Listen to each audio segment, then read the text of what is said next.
My name is Diane Johnson. I am 50 years old this year. I've been married to my husband, Paul, for 22 years.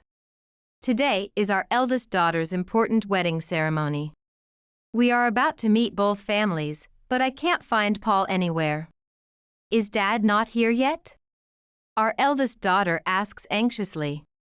I think he'll be here soon. I replied, although I haven't received a reply to the message I sent to Paul this morning. It hasn't even been read. It seems like her boyfriend's parents are already here. Our second daughter also looked around anxiously. I'll try calling him again. I made the call, which I've lost count of how many times, but again, it didn't connect. What should I do? The other family is all here, and we're running out of time. Are you okay? Our eldest daughter's fiancé, sensing my panic, spoke to me. Sorry, Dad isn't here yet. What, he's still not here? Could something have happened to him? Should we call the police? I'm sorry, I'll try calling him again. Ah. I finally got through.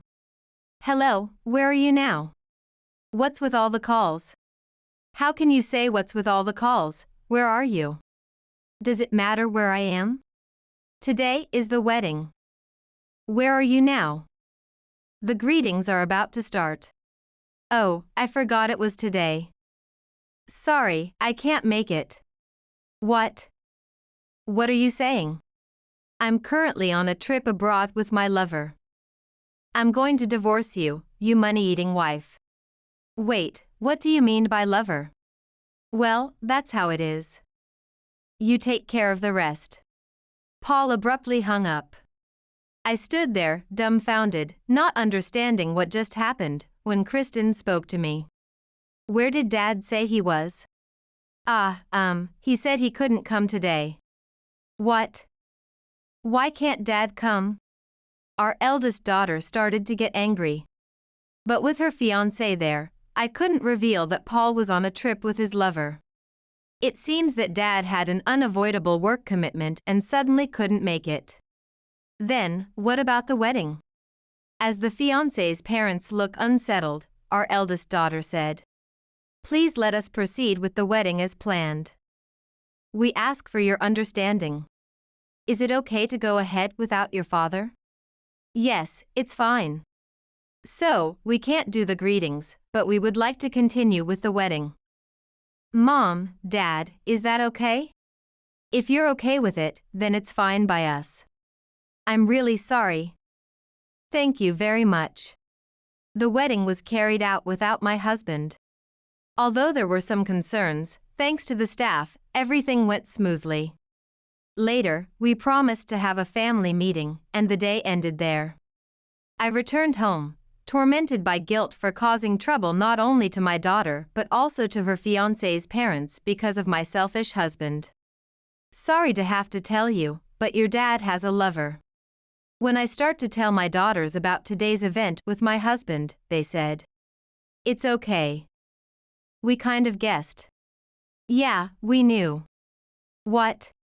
Dad's having an affair, right? He's on an affair trip? What? How did you know?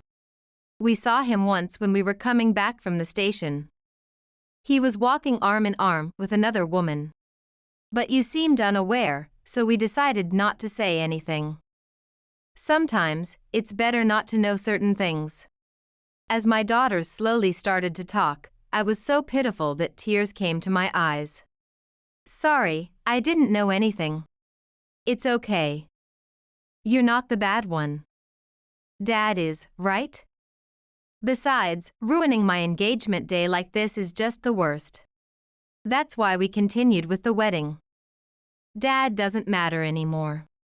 Mom, are you thinking of getting a divorce? I hesitated for a moment, but couldn't forget being called a money-eating wife over the phone. I made up my mind. Yes, I'm going to get a divorce. I can't stand being called a money-eating wife. What? He called you a money-eating wife? You earn way more than he does, right? Yes. I earn several times more than my husband. He leaves all the household finances to me so doesn't know anything. That's unbelievable. So creepy. Hey, let's do something in return. We can't just keep being bothered like this. Yeah, Mom. Let's get back at him. I decided to go along with my daughter's suggestion to retaliate against my husband, who had caused trouble not only to me but also to them and the fiancé. Yes, let's get back at him. Awesome. That's the spirit. Then, the meeting about our plan for revenge against my husband started with my daughters and me. What should we do for revenge? Indeed. Hey, how about we make sure he has no place to come back to? Yeah, that's a great idea. Mom, you're a genius. Let's do that. Then, for now, let's just get rid of the house. Right. I'll sell the house and move back to my parents' place. I can work from anywhere. I was just thinking about living alone. I was planning to move in with my fiancé, so it works out perfectly. What about Dad's personal stuff? Shall we sell it all? Let's do that. Mom, you're really into this. Well, he called me a money-eating wife, after all. And he's caused trouble for everyone. Exactly. And then he goes on an affair trip. Unbelievable. With this, the framework for our revenge plan was set. To ensure the plan would go smoothly, I sent a message to my husband. When are you coming back? About 2 weeks from now. Perhaps he was free, as he replied immediately. That was helpful. Dad says he'll be back in 2 weeks. Oh, that gives us plenty of time. Awesome. Excited, my daughters quickly arranged for an estimator to come and sell off my husband's belongings.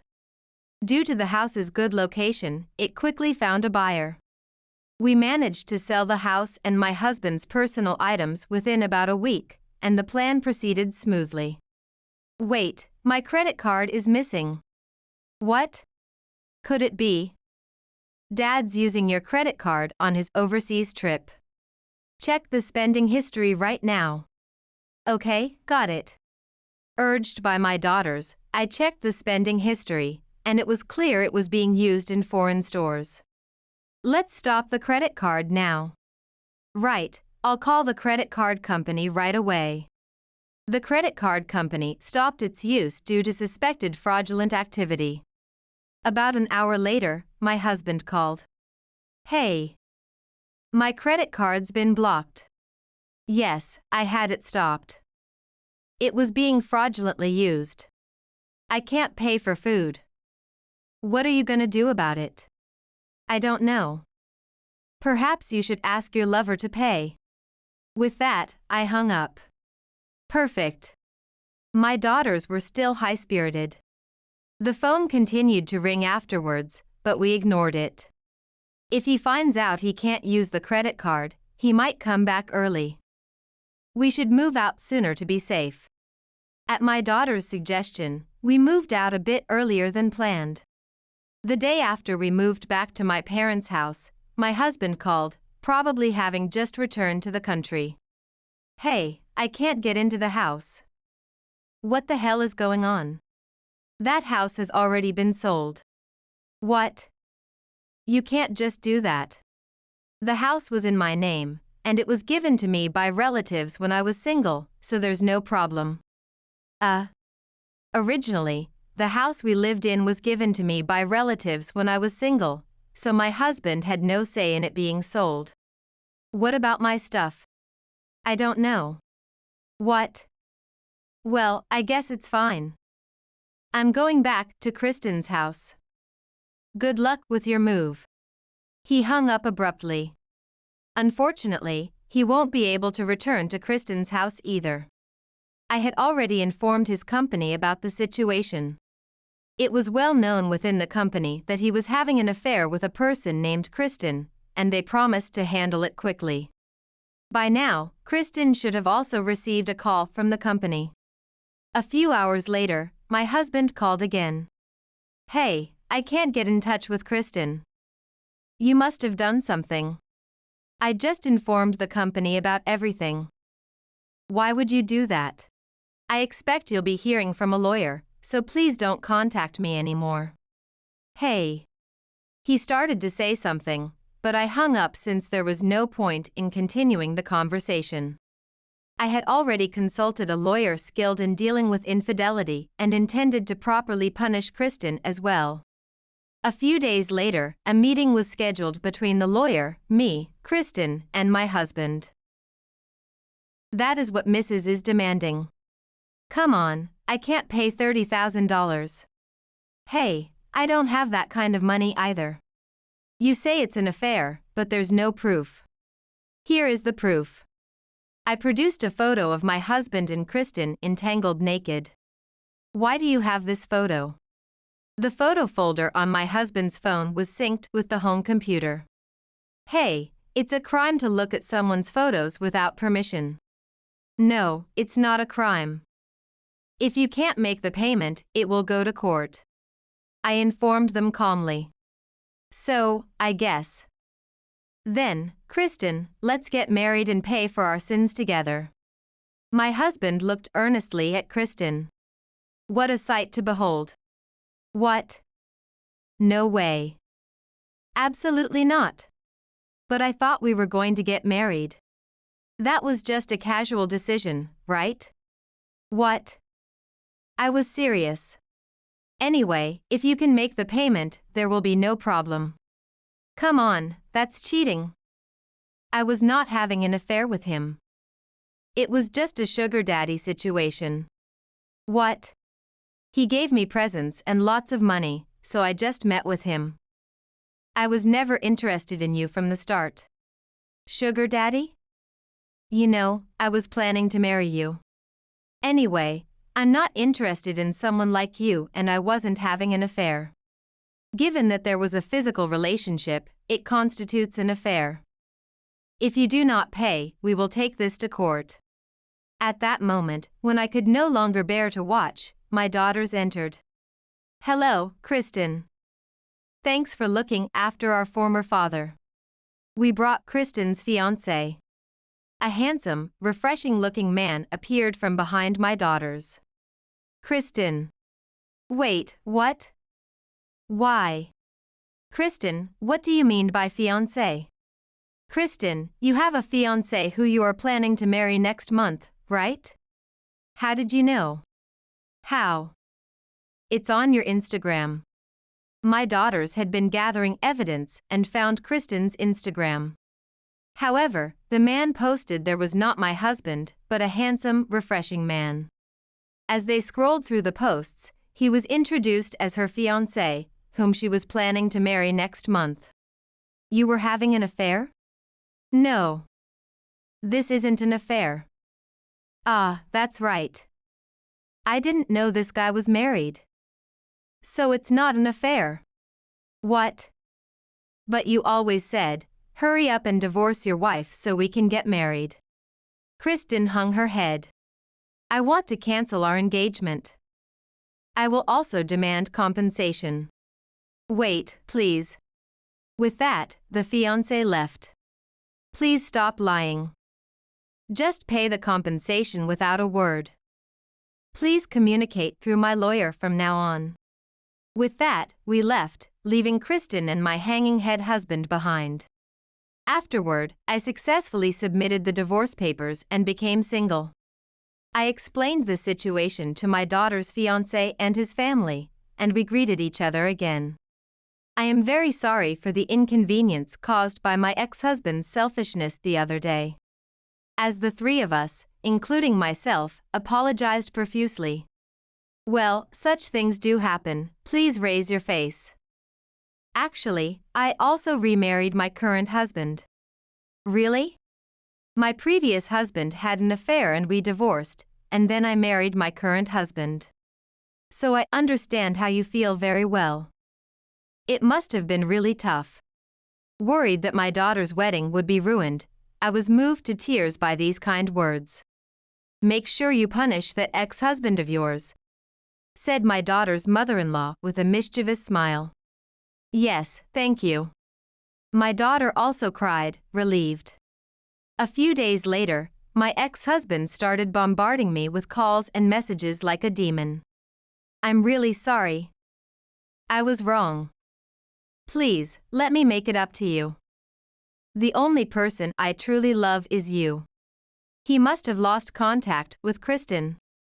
I responded once saying, please contact me through a lawyer. And then completely ignored him.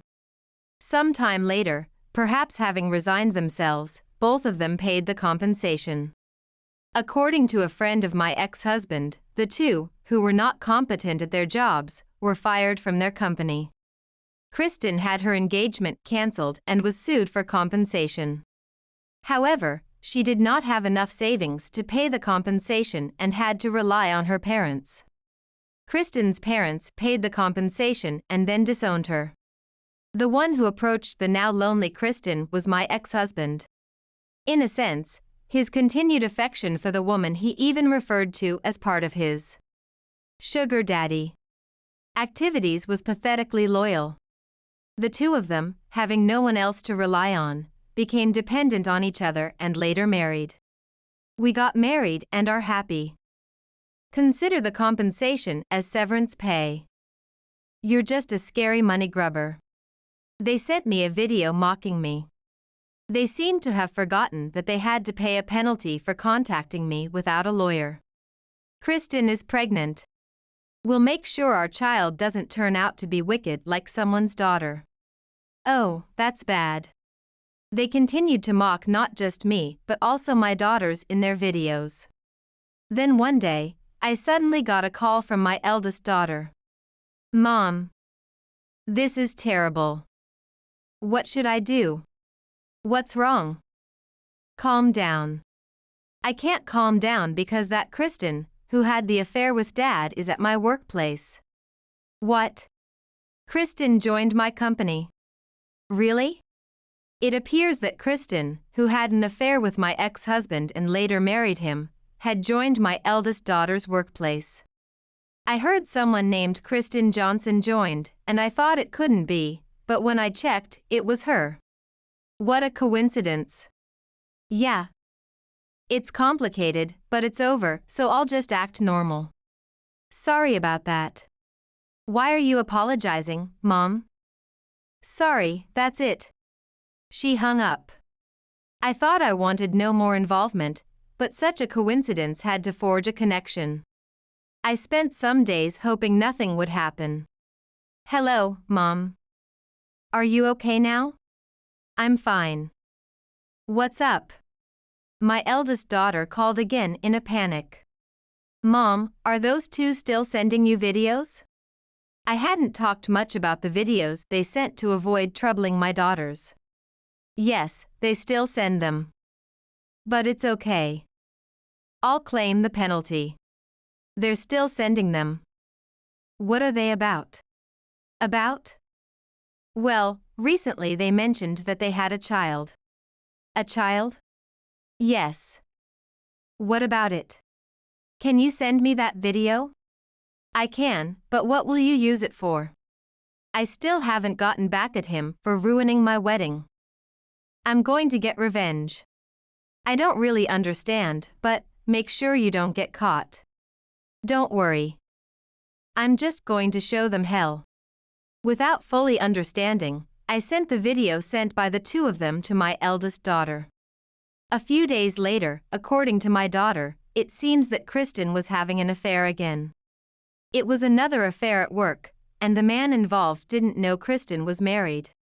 Disturbed by this, my daughter showed the man the video sent to me.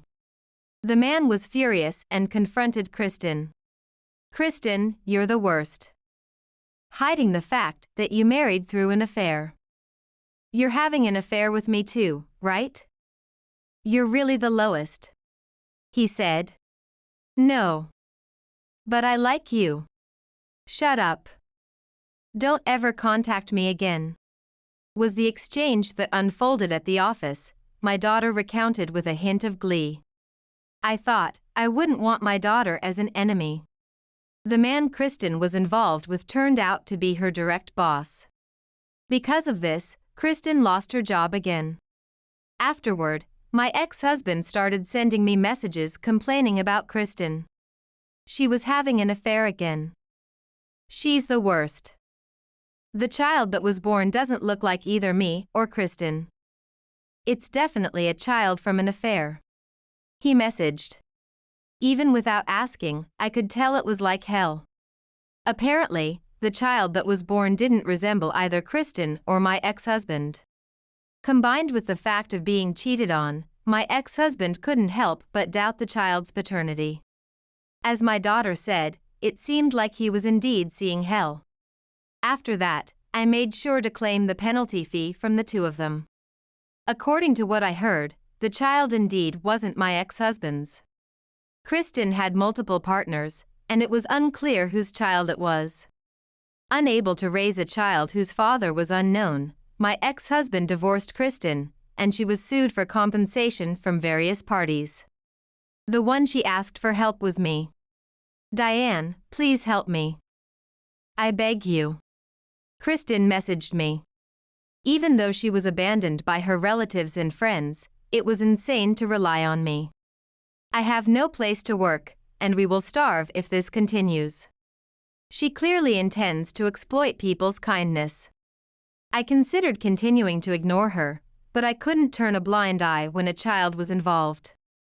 Distressed, I decided to consult my daughters. So that's what's happening. I want to ignore it, but I can't. I said, "Mom, you're too kind. Just ignore her. But then the innocent child will suffer." That's true, but... Oh, I have an idea. What is it? I have a great idea. Let me check something first, give me a moment. My eldest daughter said and made a phone call. Hello, thank you for everything. About the staff shortage you mentioned, yes. I understand. Thank you. Goodbye. She spoke on the phone. Who were you talking to? My mother-in-law. She mentioned that a friend's hotel was short on staff. Oh, really? And then? Since they're short-staffed, how about we get Kristen a job there? Are you serious, sis? Why help her? Mom is troubled because she brought up the child, and it seemed like a good idea. Knowing my daughter, she wouldn't just be helping without a reason. What kind of job is it? It's not illegal, right? Of course not. It's work at a hotel. A hotel? Yes. A friend of my mother-in-law owns the hotel, and they're struggling because it's so strict there that people quit soon after starting. Really? So, I thought I'd introduce her to that hotel. Are you sure? Even though Kristen, her mother-in-law, having been cheated on, would surely despise Kristen. Yeah. It's fine. I asked her to make sure Kristen is kept in line.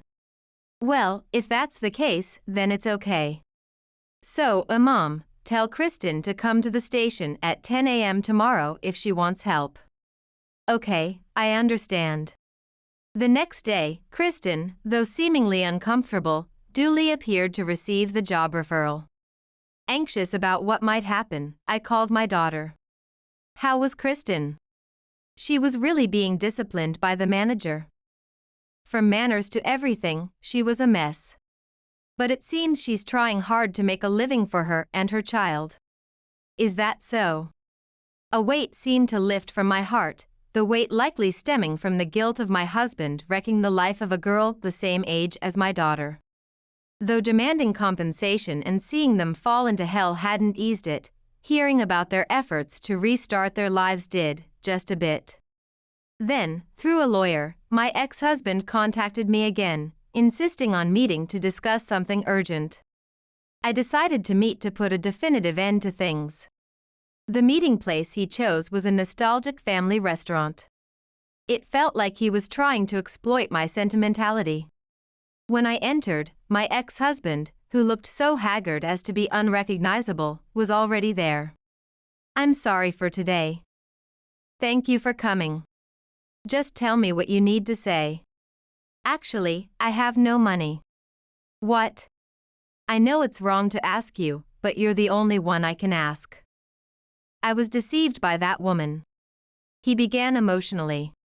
That woman only saw me as a cash cow. She was a money-eating wife. He said, a familiar phrase that made me twitch. A money-eating wife. Yes, that's right. She was a money-eating wife, and she is now trying her best to live on her own with her child. What? Huh? You haven't changed at all. To begin with, you got involved with a girl the same age as your daughter and harbored selfish romantic feelings. That was her doing. Blaming others again? I'm tired of this. Indeed, Kristen is not without fault, but you are even more repulsive. Repulsive, you say? It's disgusting for a married man to harbor romantic feelings for a girl the same age as his daughter, and then exploit her vulnerabilities to marry her. But that was her. Still blaming others again? You made all those choices, right? And now what's this about Kristen being a gold digger? Yeah, that's right. She was squandering the money I earned on food for the child and other things. You're unbelievably terrible. Isn't food for your child a basic living expense? Weren't you earning enough to cover living expenses? What? That's right. Even when we were living together, we mostly used my money, didn't we? I've heard about it from Kristen too, about you. What? Why would she?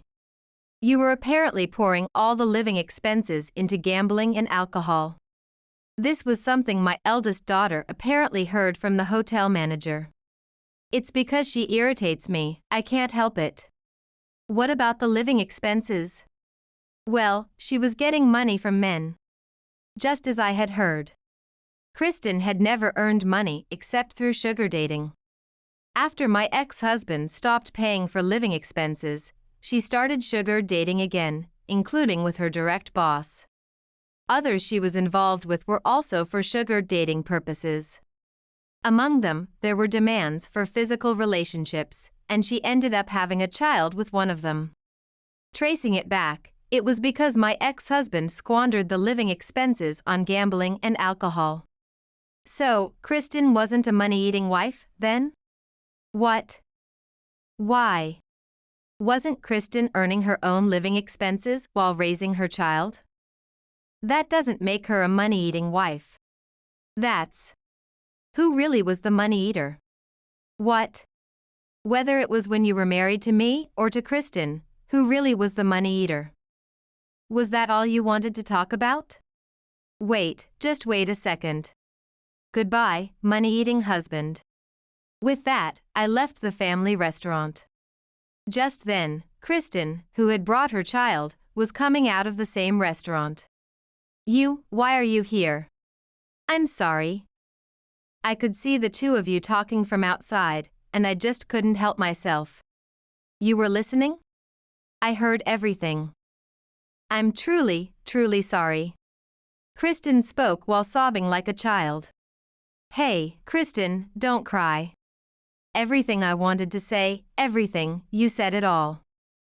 And I've only been a burden to you. I felt like the fog in my heart had finally lifted. There was a time I resented you. I can't fully forgive you. But now, I just want you and your child to live strong lives. So keep going. With that, I walked away. Thank you so much. Really, thank you. Kristen's voice echoed in the distance. Later, I heard that she was working non-stop at the hotel. As for my ex-husband, he was out of money, without anyone to rely on, and being chased by debt. One day, through a lawyer, Kristen contacted me. She wants to pay the compensation. The compensation had already been received. Unclear about it, I decided to contact her directly. Kristen, I've already received the compensation. It's different. The money was paid by my parents, not by me. But I can't accept money that I've already received. So, that means I can't make amends. It seemed Kristen really wanted to pay the compensation with money she had earned herself. However, I couldn't accept the same compensation twice. Please, let me pay. All right. Then transfer it. Thank you, I'm sorry for the trouble. Later, exactly $30,000 was transferred into my account. After confirming it, I immediately transferred the $30,000 back to Kristen's account. Soon after, Kristen called me. Diane, why are you returning the money? That's your parents' money.